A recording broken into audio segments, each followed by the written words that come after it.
para di nila malaman ang tunay na hinaganap na ikaw at ako ay hindi na.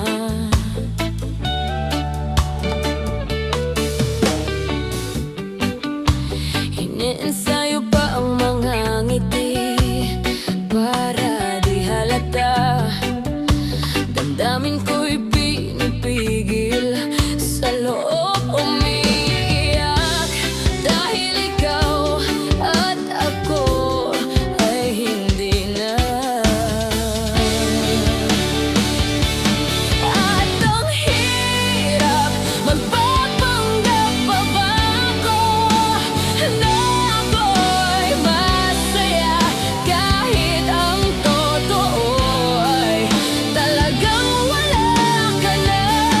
At kung bukas pagmulat ng aking mata may mahal ka ng iba, wala na akong magagawa, di ba?